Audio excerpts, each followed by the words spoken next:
Search কমিটির তালিকা জমা দেওয়ার পর নতুন নির্বাচন কমিশন ঘোষণা। প্রধান নির্বাচন কমিশনার হলেন সাবেক সচিব নুরুল হুদা। ফুলেল শ্রদ্ধায় প্রিয় নেতা সুরঞ্জিত সেনগুপ্তকে বিদায় জানালো সুনামগঞ্জবাসী। নিজ এলাকা দিরাইয়ে শেষকৃত্য। সাংবাদিক শিমুল হত্যার ঘটনায় গ্রেফতার শাহজাদপুরের পৌর মেয়র মিরুকে আদালতে নেওয়ার পর পাঠানো হয়েছে কারাগারে। আরও জিজ্ঞাসাবাদ করা হবে জানিয়েছেন পুলিশ সুপার। গাইবান্ধায় বাসে পেট্রোল বোমা মেরে 8 জনকে হত্যার বিচার শেষ হয়নি 2 বছরেও। দ্রুত বিচার ট্রাইব্যুনাল গঠনে আইন মন্ত্রণালয়ের আবেদন। এবং অভিবাসীদের ওপর কড়াকড়ি আরোপের চাপের মুখে নিউ ইয়র্কের ট্যাক্সি চালক প্রবাসী বাঙালিরা অর্থনৈতিক ক্ষতির সম্মুখীন।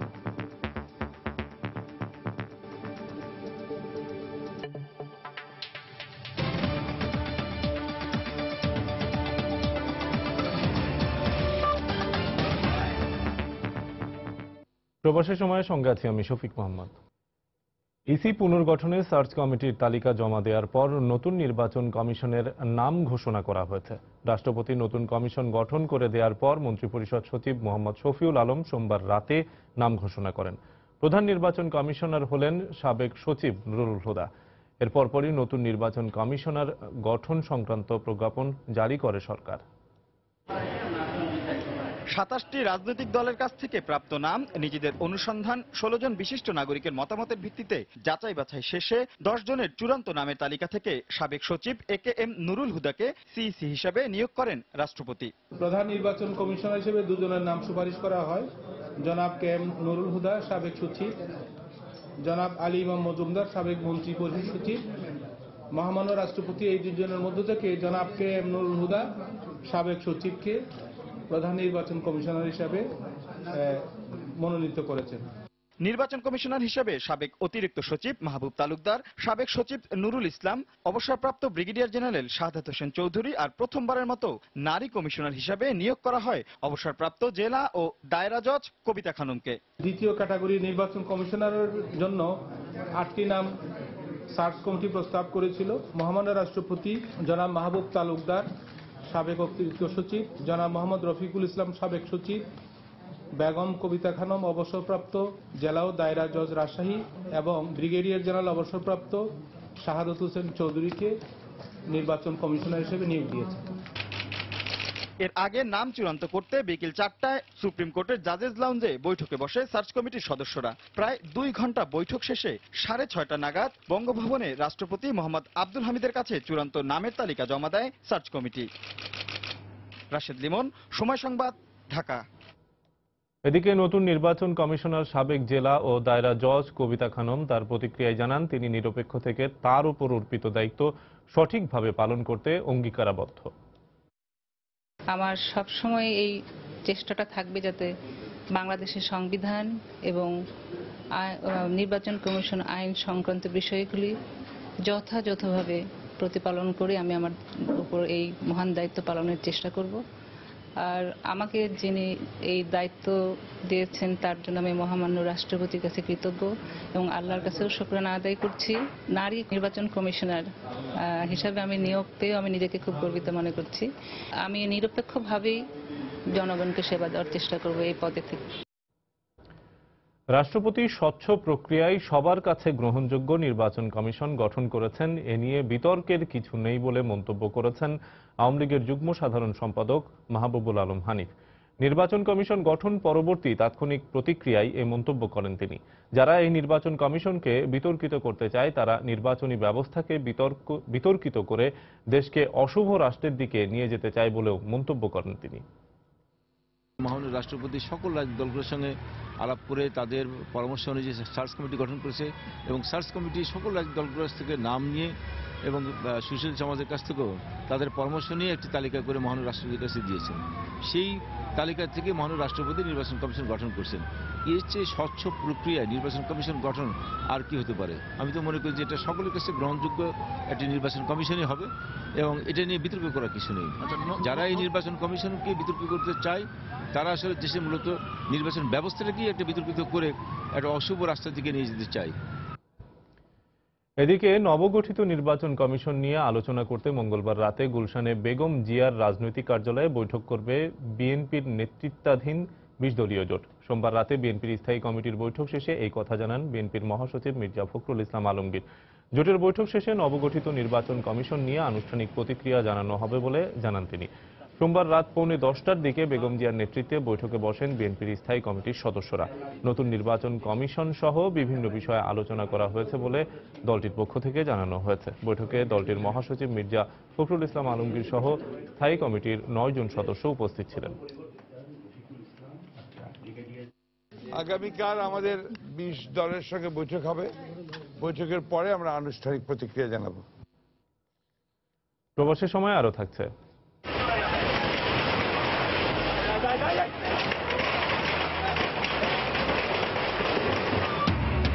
রাজধানীর উত্তর মাদার থেকে খাল উদ্ধারে দক্ষিণ সিটি কর্পোরেশনের অভিযান, গুড়িয়ে দেওয়া হলো অবৈধ স্থাপনা। এবং ঘোষণার পরও ক্ষুদ্র নৃগোষ্ঠীর শিক্ষার্থীদের হাতে পৌঁছায়নি মাতৃভাষার বই, সরকারের আন্তরিকতার অভাবকেই দুষছেন সংশ্লিষ্টরা।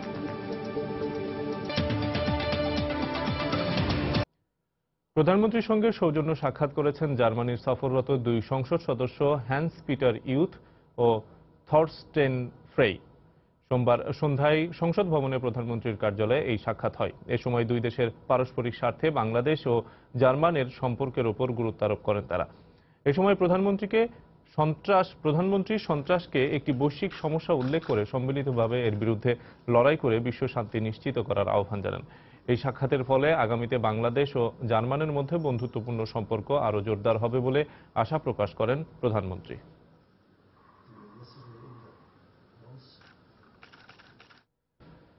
ফুলেল শ্রদ্ধায় বিদায় জানানো হলো মুক্তিযুদ্ধের অন্যতম সংগঠক, বর্ষিয়ান রাজনীতিবিদ এবং বাংলাদেশ আওয়ামী লীগের উপদেষ্টা পরিষদের সদস্য সুরঞ্জিত সেনগুপ্তকে। সিলেট এবং সুনামগঞ্জের সাল্লা ঘুরে এবং লাখো জনতার ভালোবাসায় সিক্ত হয়ে নিজ জন্মভূমি দিরায়ের মাটিতেই এই বাকপটু নির্ভীক রাজনৈতিক ব্যক্তিত্বের শেষকৃত্য হল। সিলেট এবং সুনামগঞ্জ থেকে পাঠানো তথ্য এবং ছবি নিয়ে ডেস্ক রিপোর্ট। সোমবার সকাল 10টা সিলেট কেন্দ্রীয় শহীদ মিনারে লাখো মানুষের অপেক্ষা, আসছেন নেতা। ঘড়ির কাঁটা যখন 11 ছুঁই সকল প্রতীক্ষার অবসান ঘটিয়ে ঢাকা থেকে হেলিকপ্টার যোগে আসলেন সিলেটবাসীর প্রাণপ্রিয় নেতা সুরঞ্জিত সেনগুপ্ত। আসলেন তিনি কফিনে ঢেকে। এরপর লাখো জনতার ঢল নামে শহীদ মিনারে। এ সময় স্থানীয় আওয়ামী লীগের নেতাকর্মীরা ছাড়াও বিভিন্ন রাজনৈতিক, সামাজিক ও সাংস্কৃতিক সংগঠনের নেতাকর্মী এবং সকল শ্রেণী পেশার মানুষ তাকে ফুল দিয়ে শেষ শ্রদ্ধা জানান। এটা খুবই দুঃখজনক এবং সময়ের নিয়মই হচ্ছে যে আমাদের সব নামকরা নেতারা চলে যাচ্ছে। আদর্শ, তিনি হিন্দু নয়, মুসলিম নয়, বৌদ্ধ নয়, খ্রিস্টান নয়, তিনি একজন জাতীয়তাবাদী একজন নেতা এবং পার্লামেন্টের মেম্বার। তার এই দিনে তাকে আমরা স্মরণ করছি। পরে তাকে নিয়ে যাওয়া হয় সুনামগঞ্জে। সেখানে জেলা প্রশাসকের কার্যালয়ের সামনে মুক্তিযোদ্ধা সুরঞ্জিত সেনগুপ্তকে গার্ড অব অনার প্রদান করেন পুলিশের একটি চৌকস দল। পরে সেখানে শ্রদ্ধা জানান সর্বস্তরের মানুষ। এরপর তার নির্বাচনী এলাকা সুনামগঞ্জের সাল্লা হয়ে মরদেহ নিয়ে আসা হয় জন্মভূমি দিরাইয়ে। সেখানে সন্ধ্যায় নিজ বাড়ির সামনে শেষকৃত্য অনুষ্ঠিত হয় সুরঞ্জিত সেনগুপ্তের। লিওন মোহাইমিন, সময় সংবাদ। বাংলাদেশ সার্বভৌম সম্পদ তহবিল গঠনের প্রস্তাবে নীতিগত অনুমোদন দিয়েছে মন্ত্রিসভা। সোমবার সচিবালয়ে প্রধানমন্ত্রী শেখ হাসিনার সভাপতিত্বে মন্ত্রিসভার নিয়মিত সাপ্তাহিক বৈঠকে এই অনুমোদন দেওয়া হয়। বৈঠকে বাণিজ্য সংগঠন আইন 2016 এবং বাংলাদেশ চার্টার্ড অ্যাকাউন্টস ইন 2017 এর খসড়ার নীতিগত অনুমোদন দিয়েছে মন্ত্রিসভা। এর আগে বৈঠকের শুরুতে বর্ষিয়ান আওয়ামী লীগ নেতা সুরঞ্জিত সেনগুপ্ত এবং এইচ.এম. কামারুজ্জামানের স্ত্রীর মৃত্যুতে শোক প্রস্তাব গৃহীত হয়। বৈঠক শেষে মন্ত্রিপরিষদ সচিব মোহাম্মদ শফিউল আলম সাংবাদিকদের জানান, রিজার্ভের পরিমাণ $30 বিলিয়ন বেশি হলে প্রতি বছর 2 বিলিয়ন করে 5 বছরে $10 বিলিয়ন বাংলাদেশ সার্বভৌম সম্পদ তহবিল গঠন করা হবে। শিগগিরই এই সংক্রান্ত একটি আইন প্রণয়ন করা হবে বলেও জানান তিনি। সিরাজগঞ্জে সাংবাদিক শিমুল হত্যার ঘটনায় গ্রেফতার শাহজাদপুর পৌর মেয়র হালিমুল হক মিরুকে কারাগারে পাঠানোর নির্দেশ দিয়েছেন আদালত। সোমবার চিফ জুডিশিয়াল ম্যাজিস্ট্রেট আদালতের বিচারক মোর্শেদ আলম এই আদেশ দেন। সিরাজগঞ্জ থেকে রিঙ্কু কুণ্ডুর পাঠানো তথ্য এবং ছবি নিয়ে ডেস্ক রিপোর্ট। সোমবার বিকেলে কড়া নিরাপত্তার মধ্য দিয়ে শাহজাদপুরের পৌর মেয়র হালিমুল হক মিরুকে চিফ জুডিশিয়াল ম্যাজিস্ট্রেট আদালতে নিয়ে যাওয়া হয়। আদালতে তার 7 দিনের রিমান্ড আবেদন করে পুলিশ। পরে আদালত তাকে কারাগারে পাঠানোর নির্দেশ দেন এবং প্রয়োজনীয় কাগজপত্র শাহজাদপুর আদালতে পাঠানো হয়। সেখানে রিমান্ড আবেদনের শুনানি শেষে এই বিষয়ে সিদ্ধান্ত নেওয়া হবে বলে জানিয়েছে পুলিশ। ওনাকে আপাতত এখানে জেলা হাজতে রাখা হয়েছে, পরবর্তীতে মূল মামলাটা তো হলো ইয়াতে কি বলে শাহজাদপুর কোর্টে, ওইখান থেকে পরবর্তীতে ওই কোর্টে তো ওনাকে বাকি প্রক্রিয়া ওই কোর্টে হবে। এর আগে হালিমুল হক মিরুকে আরো জিজ্ঞাসাবাদ করা হবে বলে জানান পুলিশ সুপার মিরাজউদ্দিন আহমেদ। তিনি জানান, সাংবাদিক শিমুলের মৃত্যুর পর থেকেই পলাতক ছিলেন পৌর মেয়র হালিমুল হক মিরু। গতরাতে রাজধানীর শ্যামলীর একটি বাসায় অভিযান চালিয়ে তাকে গ্রেফতার করা হয়। পরে রাতে তাকে সিরাজগঞ্জে নিয়ে যাওয়া হয়।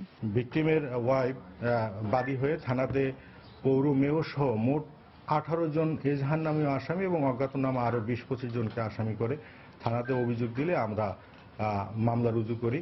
এই ঘটনার সাথে সম্পৃক্ত থাকার অভিযোগে আমরা 8 জনকে আইনের আওতায় আনতে সক্ষম হই। অভিযোগের প্রধান আসামি পৌর মেয়র হালিমুল হক মিরু, একে অ্যারেস্ট করার জন্য আমরা বিভিন্ন জায়গাতে অভিযান পরিচালনা করি। যৌথ সমন্বয়ে আমরা অভিযান চালিয়ে হালিমুল হক মিরুকে শ্যামলী এলাকা থেকে আমরা অ্যারেস্ট করতে সক্ষম হই। তাকে আমরা রাতেই সিরাজগঞ্জ জেলাতে নিয়ে এসেছি। এখন পর্যন্ত উনি বিষয়টিকে এড়িয়ে যাচ্ছেন, তারপরে আমরা আরো জিজ্ঞাসাবাদ করব, জিজ্ঞাসাবাদের মাধ্যমে নিশ্চিত হতে পারব। সাংবাদিক শিমুল হত্যার সঙ্গে জড়িত সন্দেহে এখন পর্যন্ত 8 জনকে গ্রেফতার করা হয়েছে। এদিকে হত্যা মামলায় অভিযুক্ত পৌর মেয়র হালিমুল হক মিরু ও তার সহযোগী KM নাসিরকে দলীয় পদ থেকে বহিষ্কার করেছে উপজেলা আওয়ামী লীগ। সময় সংবাদ, সিরাজগঞ্জ। গাইবান্ধায় যাত্রীবাহী বাসে পেট্রোল বোমা মেরে নারী এবং শিশুসহ 8 জন নিরীহ মানুষকে হত্যায় 2 বছরেও শেষ হয়নি বিচার কাজ। তবে দ্রুত বিচার ট্রাইব্যুনালে স্থাপনের জন্য আইন মন্ত্রণালয়ে আবেদন করা হয়েছে বলে জানিয়েছেন পাবলিক প্রসিকিউটর। তিনি জানান, আবেদন মঞ্জুর হলেই বিচার কাজ শুরু হবে। আরো জানাচ্ছেন হেদায়েতুল ইসলাম বাবু, ছবি তুলেছেন ওবায়দুল ইসলাম। কিছুতেই ছেলে হারানোর বেদনা ভুলতে পারছেন না মা মজিদা বেগম। ছেলের কথা মনে হলেই চোখের জলে বুক ভেসে যায় তার। কখনো বাড়ির উঠান, আবার কখনো কবরের পাশে দাঁড়িয়ে অঝরে কাঁদেন। 2 বছর ধরে এভাবেই ছেলে হারানোর কষ্ট বুকে নিয়ে বেঁচে আছেন তিনি। আর মৃত্যুর হাত থেকে যারা বেঁচে গেছেন তাদের তাড়া করে সেদিনের ভয়াবহ স্মৃতি। মনে করছি যে বাঁচবো না, পরে মাথাটা নিচু করছে, একটু আরাম লাগছে। পরে আমি জোরে ধাক্কা দিচ্ছি, আর কিছু কইতে পারি না। জ্বালানা ভাঙে আমরা বাইরে হয়েছি, কেউ বাইরে হতে পারছে, কেউ পারে নাই। গাড়িতে পুড়িয়ে ছাই হয়ে গেছে। গাড়ির ভিতরে আর 1 মিনিট থাকতাম, তাহলে মনে হয় গাড়ির ভিতরে আর যতগুলো লোক ছিল ততগুলো লোক বাঁচার কথা ছিল না। পেট্রোল বোমার আগুনে পুড়ে শেষ হয়ে গেছে নিহত ও আহত পরিবারগুলোর সব স্বপ্ন। কিন্তু এখনো দোষীদের বিচার না হওয়ায় আক্ষেপের শেষ নেই হতাহতদের স্বজন ও এলাকাবাসীর। যারা এই কর্ম, এই অপকীর্তি করেছে, তাদের কতটুকু শাস্তি হবে বা বিচারে কি হবে? এলাকাবাসীর পক্ষ থেকে সবাই চাচ্ছি যে এর একটা বিচার হওয়া দরকার এবং অপরাধী যে করেছে তার ফাঁসি হওয়া দরকার। তবে আদালতের পাবলিক প্রসিকিউটর জানালেন, 2013 থেকে 15 সাল পর্যন্ত গাইবান্ধায় দায়ের হওয়া 53টি নাশকতার মামলার বিচারের জন্য দ্রুত বিচার ট্রাইব্যুনাল গঠনের আবেদন করা হয়েছে। এই 53টি মামলা যেহেতু একটা কোর্টে বিচার করা সম্ভব না এখন যে বর্তমান আইনি ব্যবস্থায়, আমাদের যদি বিশেষ ট্রাইব্যুনাল স্থাপন করেন রংপুর বিভাগে, তাহলে আমরা মামলাগুলি দ্রুত নিষ্পত্তি করতে পারবো ইনশাআল্লাহ। 2015 সালের 6 ফেব্রুয়ারি গাইবান্ধার তুলসীঘাটে যাত্রীবাহী বাসে পেট্রোল বোমা নিক্ষেপ করে জামাত শিবির ক্যাডাররা। এতে শুধু মারাই যায়নি, দগ্ধ হয় 37 জন। হেদায়েতুল ইসলাম বাবু, সময় সংবাদ, গাইবান্ধা। লেখক, প্রকাশক এবং বই প্রেমীদের পদচারণায় আজও মুখর ছিল অমর একুশে গ্রন্থমেলা। সোমবার বিকেল 3টায় গ্রন্থমেলার গেট খুলে দেয়া হলে বাংলা একাডেমির প্রাঙ্গণের পাশাপাশি সোহরাওয়ার্দী উদ্যানের বর্ধিত অংশেও পাঠক লেখকদের ভিড় লক্ষ্য করা যায়। মেলার 6ষ্ঠ দিনে নতুন 90টি বই এসেছে। এবার 4 লাখ বর্গ ফুটের মতো বিশাল পরিসরে অনুষ্ঠিত হচ্ছে বলে পাঠক লেখকরা স্বস্তি নিয়ে মেলায় ঘুরে ঘুরে বই দেখেন এবং পছন্দ অনুযায়ী বই কেনেন। শিশু কর্নারেও শিশুদের ভিড় দেখা যায়। প্রকাশকরা জানায়, অন্যবারের তুলনায় এবার প্রথম দিন থেকেই বিক্রি বেশি ছিল। অনুবাদ সাহিত্য, উপন্যাসের প্রতি পাঠকদের ঝোঁক বেশি বলেও জানায় তারা। প্রবাসের সময় আরো থাকছে। ভ্রমণ নিষেধাজ্ঞা আটকে দেয়ায় আদালতের বিরুদ্ধে মার্কিন প্রেসিডেন্ট ট্রাম্পের ক্ষুব্ধ প্রতিক্রিয়া। অভিবাসীদের আশ্রয় দিলে রাজ্যের তহবিল বাতিলের হুমকি।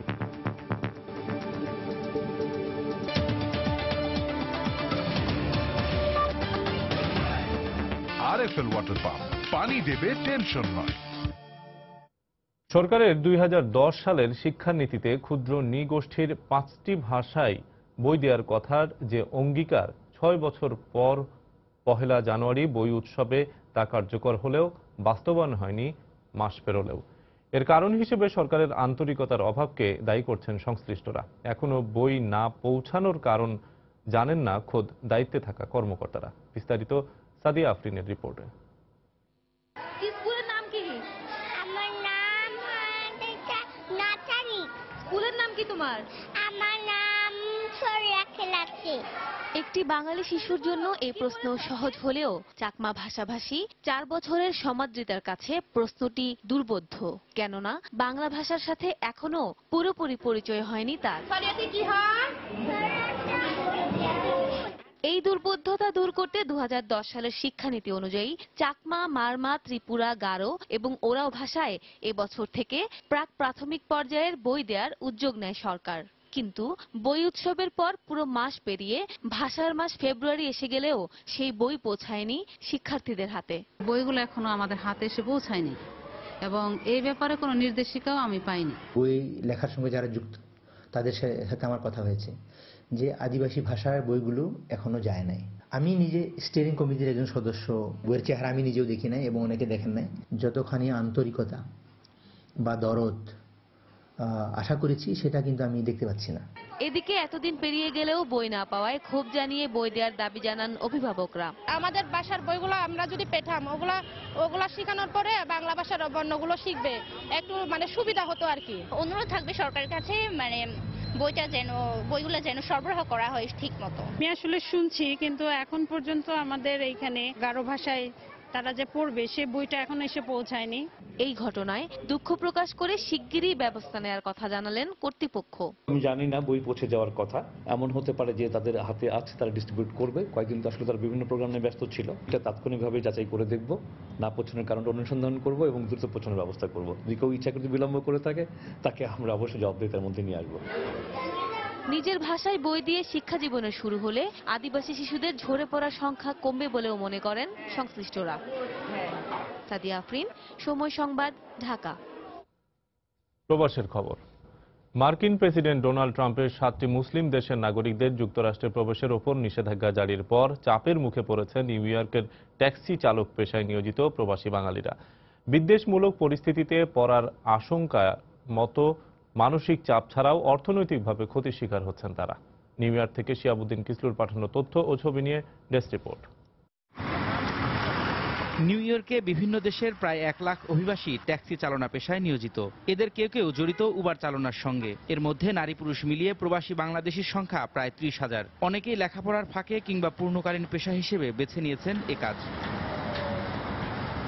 কিন্তু 7টি মুসলিম দেশের নাগরিকদের যুক্তরাষ্ট্রে প্রবেশে নিষেধাজ্ঞা জারির পর তারা এখন উদ্বিগ্ন, বর্ণবাদীদের বিদ্বেষের মুখোমুখি হবার আশঙ্কায়। অনেকে গাড়ি নিয়ে রাস্তায় বেরোতেও শঙ্কাবোধ করছেন। যাত্রীদের অনেকে উবারের অ্যাপস মুছে ফেলায় কমে গেছে এর গ্রাহক সংখ্যা। প্রায় 3 লক্ষ যাত্রী উবারের অ্যাপস ডিলিট করে দিচ্ছে। আমরা মাঝে মাঝে আতঙ্কের মধ্যেও থাকি, কারণ হচ্ছে যে অনেক যাত্রী অনেক সময় অনেক খারাপ ব্যবহার করে। সামটাইমস কোনো যাত্রী আবার এটাও বলে যে you are not belongs to here. আগে কখনো এরকম ফেস করিনি যে জিজ্ঞেস করে যে তুমি মুসলমান কিনা, তুমি কতদিন থেকে গাড়ি চালাও, তোমার কাগজপত্র আছে কিনা, তুমি কেন আমেরিকা চয়েস করলা, এরকম ধরনের প্রশ্ন। ভবিষ্যতে অভিবাসী নিষেধাজ্ঞার তালিকায় বাংলাদেশ পড়বে কিনা এ প্রশ্নের উত্তর খুঁজতে হিমশিম খাচ্ছেন অনেকে। বাংলাদেশি কমিউনিটি খুব বেশি ভীত নই, যেহেতু আমাদের দেশটাকে এই 7টা দেশের মধ্যে ইনক্লুড করা হয়নি, এটা সত্য। কিন্তু যেভাবে মুসলিম দেশ হিসাবে এগুলো করছে, তো অচিরে যে ইন্ডিয়া, পাকিস্তান আর বাংলাদেশও ইফেক্টেড হবে না, এটা তো আসলে নিশ্চিত করে আমরা বলতে পারছি না। সো আমরা তো এই বিষয়ে একটু অরিড। ডোনাল্ড ট্রাম্পের উপদেষ্টা পরিষদে উবারের সিইও ট্রাভিস ক্যালানিক যোগ দেওয়ার ঘটনায় অ্যাপস মুছে ফেলে উবার প্রত্যাখ্যান করে 3 লাখ গ্রাহক। ধারণা করা হচ্ছে তার পদত্যাগেও এসব গ্রাহক আর উবারে ফিরবে না। সময় সংবাদ, নিউ ইয়র্ক, যুক্তরাষ্ট্র। মালয়েশিয়ায় সড়ক দুর্ঘটনায় তানভীর আহমেদ সিদ্দিক নামে বাংলাদেশি সহ 2 জন নিহত হয়েছেন। এই দুর্ঘটনায় আহত হয়েছেন আরও এক পথচারী। মালয়েশিয়ায় পুলিশ জানায় রোববার ভোর 5:30টার দিকে হিমায়িত মুরগির মাংস নিয়ে যাওয়ার সময় জালান বাহাউ কেমায়ান নামের একটি এলাকায় লরিটি উল্টে যায়। এতে ঘটনাস্থলে নিহত হয় বাংলাদেশি চালক ও তার সহকারী। নিহতদের লাশ স্থানীয় জেমপল হাসপাতালে হিমঘরে রাখা হয়েছে বলে জানায় পুলিশ। আওয়ামী লীগের বর্ষিয়ান নেতা এবং প্রবীণ রাজনীতিক সুরঞ্জিত সেনগুপ্তের মৃত্যুতে শোক সভার আয়োজন করেছে যুক্তরাষ্ট্র আওয়ামী লীগ। রোববার বিকেলে নিউ ইয়র্কের জ্যাকসন হাইটসের এক হোটেলে এই শোক সভা হয়। সভায় বক্তারা বলেন, সুরঞ্জিত সেনগুপ্তের মৃত্যু গণতন্ত্র এবং জনগণের অধিকার প্রতিষ্ঠার রাজনীতিতে অকুতোভয় সৈনিকের অনুপস্থিতি। তার দীর্ঘ রাজনৈতিক জীবনে দেশপ্রেমের আদর্শকে পাথেয় করে নতুন প্রজন্মকে দেশ গড়ার কাজে আত্মনিয়োগ করতে হবে।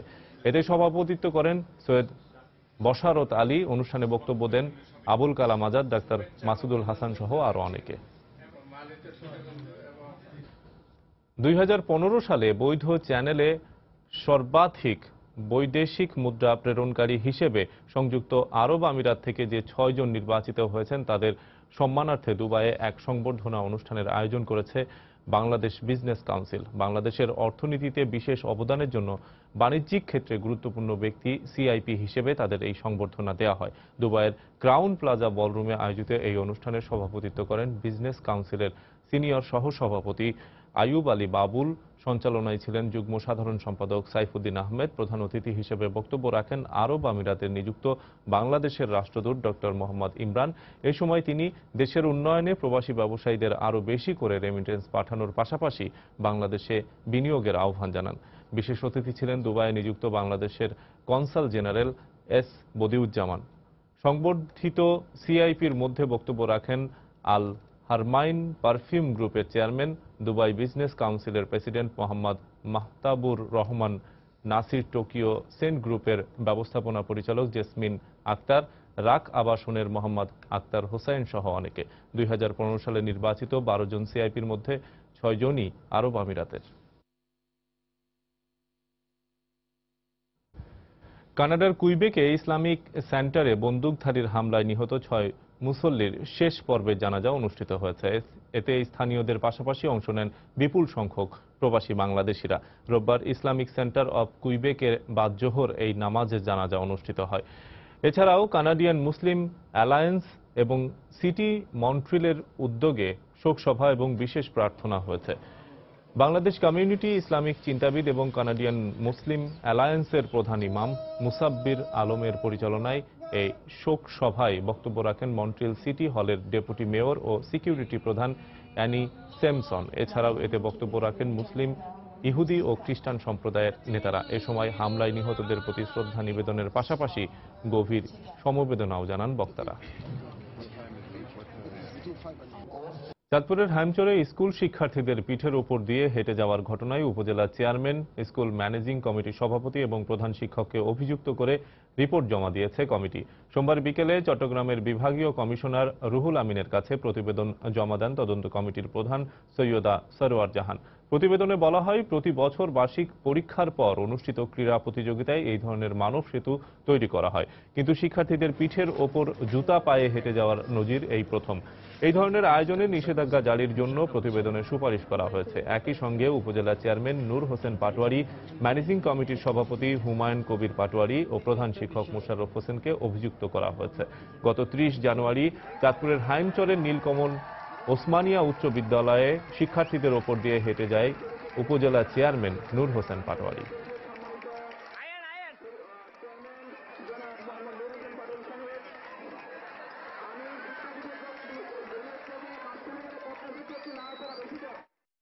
উনি বাচ্চাদের পিঠের উপর দিয়ে পা দিয়ে মানব সেতু যেটা তারা তৈরি করেছে সেই সেতুর উপর দিয়ে জুতা পায়ে হেঁটে গিয়ে অন্য পাশ দিয়ে আবার জুতা পায়ে উনি নেমেছেন। ন্যূনতম মানবিক মূল্যবোধ সম্পন্ন মানুষ কিন্তু এটি করবে না। এটা একেবারে ওনার সম্পূর্ণ নিজের একান্তই ওনার ব্যক্তিগত লায়াবিলিটি। রাজধানীর উত্তর মাদারটেকের ত্রিমোহনী খালে গড়ে ওঠা অবৈধ স্থাপনা উচ্ছেদে অভিযান চালিয়েছে ঢাকা দক্ষিণ সিটি কর্পোরেশন, ওয়াসা এবং ঢাকা জেলা প্রশাসন। প্রায় 3 কিলোমিটার দীর্ঘ খালটি দখলমুক্ত করা গেলে আশেপাশের এলাকায় জলাবদ্ধতা দূর করা সহ ও নানা রকম নাগরিক সুযোগ সুবিধা নিশ্চিত করা সম্ভব হবে বলে মনে করেন সংশ্লিষ্টরা। রাজধানীর চারপাশ ঘিরে থাকা নদী ও খালগুলো নানা কারণেই ভরাট ও অবৈধ দখলে চলে যাচ্ছে। প্রতিনিয়ত এই দখল বাণিজ্যের মাশুল গুনতে হচ্ছে নগরবাসীকে। জলাবদ্ধতা সৃষ্টি হওয়ায় বর্ষা মৌসুমে রাজধানীবাসীর ভোগান্তি চরমে পৌঁছে। সমস্যা সমাধানে দীর্ঘদিন ধরেই রাজধানীর খালগুলো পুনরুদ্ধার ও পানির প্রবাহ গতিশীল রাখার তাগিদ দিয়ে আসছেন নগর বিশেষজ্ঞরা।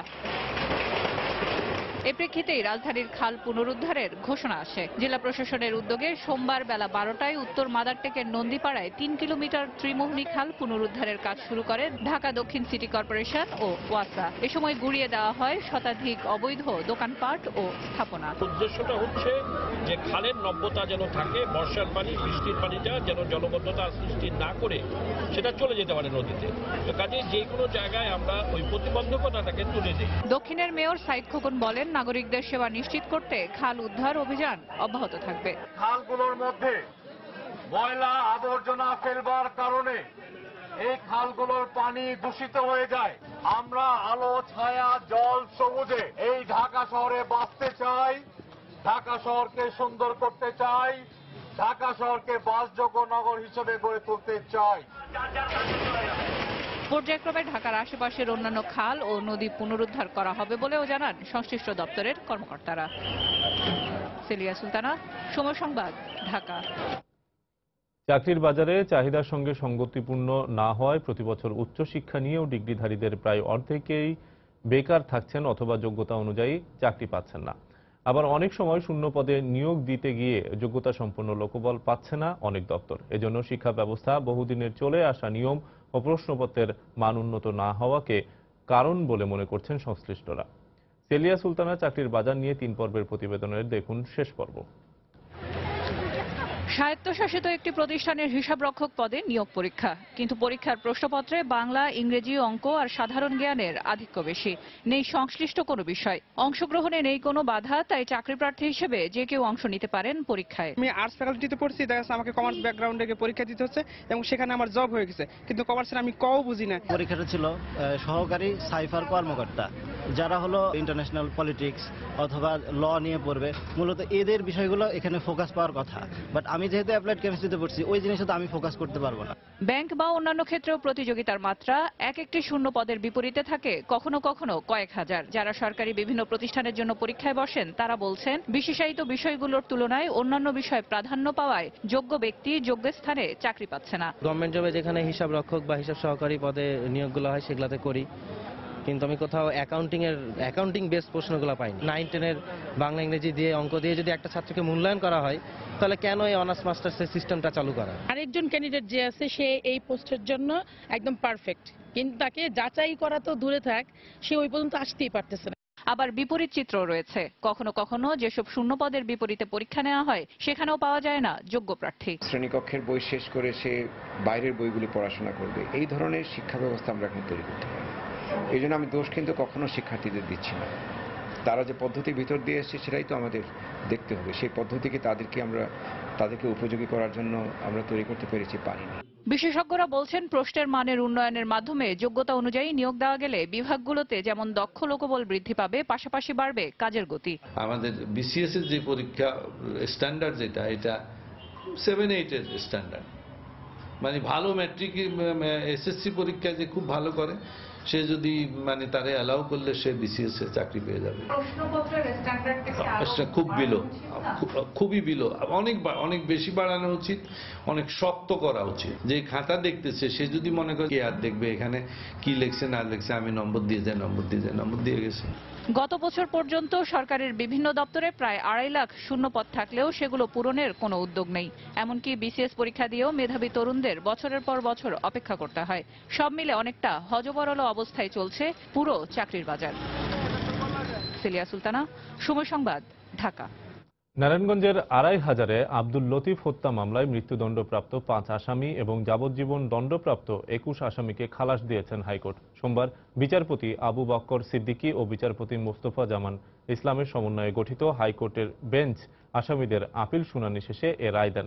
মৃত্যুদণ্ড 5 আসামি হলেন মোহাম্মদ বারেক, মোহাম্মদ আলী, সোহেল ওরফে শফি, আফাজ উদ্দিন এবং শওকত আলী। এর মধ্যে ওমর আলী মারা গেছেন। আসামি পক্ষের আইনজীবী বাহাউদ্দিন আল রাজি বলেন, এই হত্যাকাণ্ডের সাথে আসামিরা জড়িত না থাকায় আদালত সবকিছু পর্যালোচনা করে তাদের খালাস দিয়েছেন।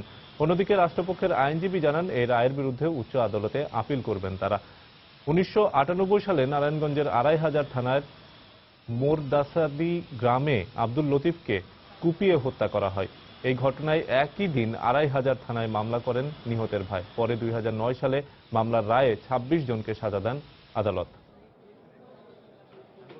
আদালত নিম্ন আদালতের রায় আসামিদের বিরুদ্ধে কোনোভাবে প্রমাণিত হয় নাই। এই আদালত ন্যায় বিচারের স্বার্থে মৃত্যুদণ্ড আসামিদের খালাস প্রদান করেন এবং যাবজ্জীবন কারাদণ্ড আসামিদেরও খালাস প্রদান করেন।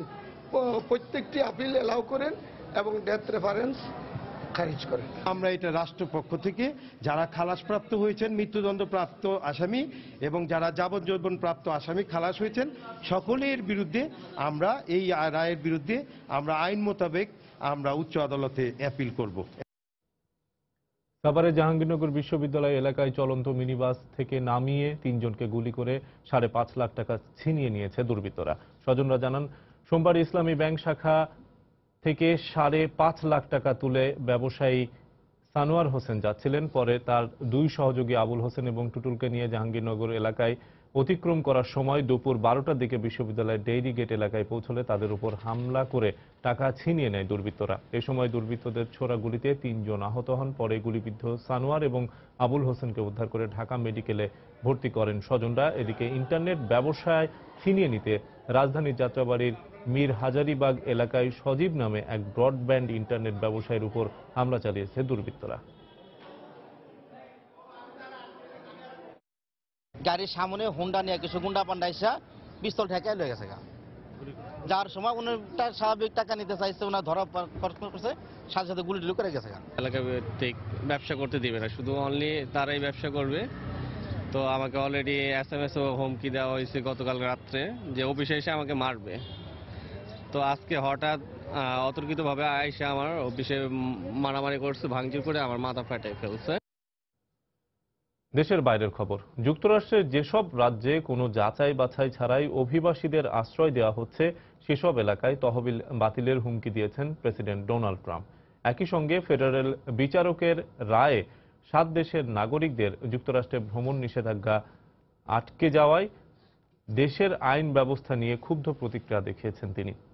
এর মধ্যেই যুক্তরাষ্ট্রের বিভিন্ন স্থানে ট্রাম্প বিরোধী বিক্ষোভ অব্যাহত আছে। ফেডারেল বিচারকের রায়ে মুসলিম প্রধান 7 দেশের নাগরিকদের যুক্তরাষ্ট্র ভ্রমণে কড়াকড়ি প্রত্যাহারের পর স্বস্তি ফিরে আসতে শুরু করেছে দেশটির বিভিন্ন বিমানবন্দরে। রোববার ভার্জিনিয়ার ডালাস ও ক্যালিফোর্নিয়ার ল্যাক্স বিমানবন্দরে বিভিন্ন দেশের অভিবাসীদের স্বাগত জানান ট্রাম্পের নির্বাহী আদেশের বিরুদ্ধে বিক্ষোভরত মার্কিনরা। একই সঙ্গে অব্যাহত আছে ট্রাম্পের অভিবাসন নীতির বিরুদ্ধে প্রতিবাদ বিক্ষোভ। রোববার নিউ ইয়র্কে বিক্ষোভ করেন কয়েকশো মানুষ। এক পর্যায়ে ট্রাম্প বিরোধী ও সমর্থকরা মুখোমুখি অবস্থানে চলে আসলেও শেষ পর্যন্ত অপ্রীতিকর পরিস্থিতি এড়ানো গেছে। ওয়াশিংটনের ফেডারেল বিচারক জেমস এল রবার্ট যুক্তরাষ্ট্রে ভ্রমণ নিষেধাজ্ঞা আটকে দিলেও এর বিপক্ষে আবেদন করে ট্রাম্প প্রশাসন, কিন্তু সেখানেও ব্যর্থ হওয়ার পর রোববার যুক্তরাষ্ট্রের আইন ব্যবস্থা নিয়ে ক্ষোভ প্রকাশ করেন মার্কিন প্রেসিডেন্ট। এক টুইট বার্তায় ওই বিচারকের বিরুদ্ধে দেশকে বিপদের মুখে ঠেলে দেওয়ার অভিযোগ এনে হুঁশিয়ারি করেন, ভবিষ্যতে কোনো দুর্ঘটনা ঘটলে এর জন্য বিচারক এবং বিচার ব্যবস্থা দায়ী থাকবে। নির্বাহী আদেশের মাধ্যমে অভিবাসী প্রবেশ ঠেকাতে ব্যর্থ হয়ে এবার ভিন্ন উপায় অবলম্বনের ইঙ্গিত দিলেন ডোনাল্ড ট্রাম্প। ফক্স নিউজে এক সাক্ষাৎকারে তিনি বলেন, প্রয়োজনে অভিবাসীদের অবাধ আশ্রয়দাতা অঙ্গরাজ্যগুলোর তহবিল বাতিল করা হবে। ক্যালিফোর্নিয়া সহ বিভিন্ন অভিবাসী অধ্যুষিত অঙ্গরাজ্যগুলোতে কেন্দ্র থেকে অনেক অর্থ দেওয়া হয়, কিন্তু এটা নিশ্চিত করতে হবে যে এসব অর্থের উপযুক্ত ব্যবহার হচ্ছে। আমি ইচ্ছে করে কারো বরাদ্দ কমাতে চাই না, কিন্তু তারা যদি রাজ্যগুলোকে অভিবাসীদের আশ্রয়স্থল করে তোলে তবে আমার আর কোনো উপায় থাকবে না। এদিকে মার্কিন প্রেসিডেন্টের অভিবাসন বিরোধী নির্বাহী আদেশকে চ্যালেঞ্জ করে এবার আদালতে মামলা করেছে গুগল, অ্যাপল, ফেসবুক সহ প্রায় 100টি প্রযুক্তি প্রতিষ্ঠান। রিয়াদুল ইসলাম, সময় সংবাদ।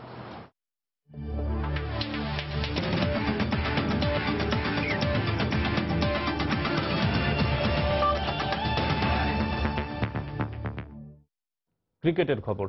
দুবাইয়ে আইসিসির সভায় নেওয়া সিদ্ধান্ত থেকে অর্থনৈতিক ও অবস্থানগতভাবে লাভবান হয়েছে বাংলাদেশ, এমন মন্তব্য করেছেন বাংলাদেশ ক্রিকেট বোর্ডের সভাপতি নাজমুল হাসান পাপন। এদিকে ভারত এ দলের বিপক্ষে প্রস্তুতি ম্যাচ খেলার সময় আবারও ইনজুরিতে পড়ে মাঠের বাইরে ছিটকে গেছেন ইমরুল কায়েস। তার পরিবর্তে দলের ডাক পেয়েছেন মোসাদ্দেক হোসেন সৈকত। অন্যদিকে 8 দল নিয়ে মার্চে ইমার্জিং কাপ ওয়ানডে টুর্নামেন্ট আয়োজনের পরিকল্পনার কথাও জানান পাপন। আগে সবসময় 8টা দল দিয়ে কথা হতো, এখন 9টা করা হয়েছে। বাংলাদেশের জন্য হচ্ছে Bangladesh is the only beneficiary. Imrul আজকে প্র্যাকটিস করতে গিয়ে আবার সেই একই জায়গায় ব্যথা পেয়েছে, অ্যান্ড সেই জন্য রিপ্লেসমেন্ট চাওয়া হয়েছে মোসাদ্দেক হোসেন সৈকত। ইমার্জিং কাপ একটা টুর্নামেন্ট আমরা করতে চাচ্ছি এসিসি থেকে। ইন্ডিয়া, পাকিস্তান, বাংলাদেশ, শ্রীলঙ্কা ছাড়াও আফগানিস্তান, ইউএই এবং নেপাল, হংকং এই কয়টা টিমকে নিয়ে একটা টুর্নামেন্ট চালু করার চিন্তা ভাবনা হয়েছে এবং মোটামুটি ইটস ফাইনাল। 15ই মার্চ থেকে 26শে মার্চ পর্যন্ত এই টুর্নামেন্টটা হবে। বাংলাদেশ জাতীয় দল ও ভারত এ দলের প্রস্তুতি ম্যাচের খবর। ভারত এ দলের ব্যাটসম্যানদের দাপটের মধ্য দিয়েই ড্র হলো 2 দিনের একমাত্র প্রস্তুতি ম্যাচ। 3 ব্যাটসম্যানের সেঞ্চুরিতে 8 উইকেটে 461 রানে প্রথম ইনিংস ঘোষণা করে স্বাগতিকরা। 237 রানে পিছিয়ে থেকে ব্যাট করতে নেমে দ্বিতীয় ইনিংসে বাংলাদেশ করে 2 উইকেটে 73 রান। এই ম্যাচে ইনজুরিতে পড়ায় টেস্ট থেকে ছিটকে গেলেন ওপেনার ইমরুল কায়েস। আগের দিনে 1 উইকেটে 91 রানের স্কোর নিয়ে ব্যাটিংয়ে নামে ভারতীয় দল। বাংলাদেশের বোলারদের হতাশায় ডুবিয়ে বেশ দ্রুত গতিতে রান তুলতে থাকেন শ্রেয়াস ও পাঞ্চাল। 12টি 4 এবং 4টি 6 সাহায্যে মাত্র 92 বলে সেঞ্চুরি তুলে নেন শ্রেয়াস। সতীর্থদের ব্যাটিংয়ের সুযোগ দিতে এরপর রিটায়ার্ড আউট হয়ে মাঠ ছাড়েন তিনি। ওপেনিংয়ে নামা পাঞ্চালও 103 রানে রিটায়ার্ড আউট হন। এরপরই তাইজুল সুভাশিসের বোলিং তোপে 44 রানের ব্যবধানে 4 উইকেট হারায় ভারত এ দল। যদিও লেট অর্ডারে নামা বিজয় শঙ্করের ঝোড়ো সেঞ্চুরি এবং সাইনির 50তে 8 উইকেটে 461 রানে প্রথম ইনিংস ঘোষণা করে ভারতীয় এ দল। 273 রানে পিছিয়ে থাকা বাংলাদেশ দ্বিতীয় ইনিংসে করে 2 উইকেটে 73 রান। তামিম অপরাজিত থাকেন 42 রানে।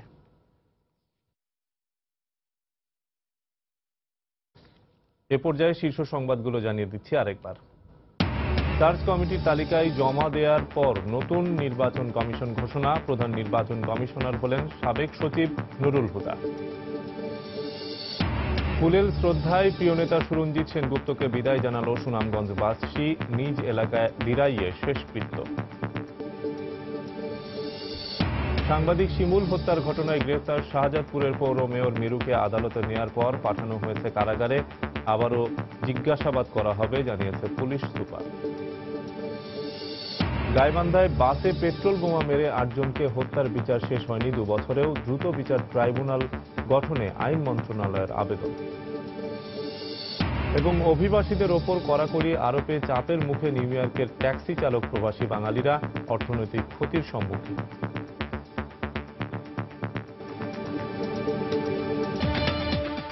এই ছিল প্রবাসের সময়ে। যে কোনো খবর পেতে ভিজিট করুন সময়নিউজ.tv। যে কোনো বাংলা লিংক, রবি ও এয়ারটেল নম্বর থেকে সময় সংবাদের খবর, অনুষ্ঠান সূচি জানতে এবং যে কোনো তথ্য সময় সংবাদকে জানাতে ডায়াল করুন 16242 নম্বরে। এছাড়া এইমাত্র পাওয়া খবর আপনার মোবাইলে পেতে SMS করুন *BN লিখে পাঠিয়ে দিন 16242 নম্বরে। আর সঙ্গে থাকুন সময়।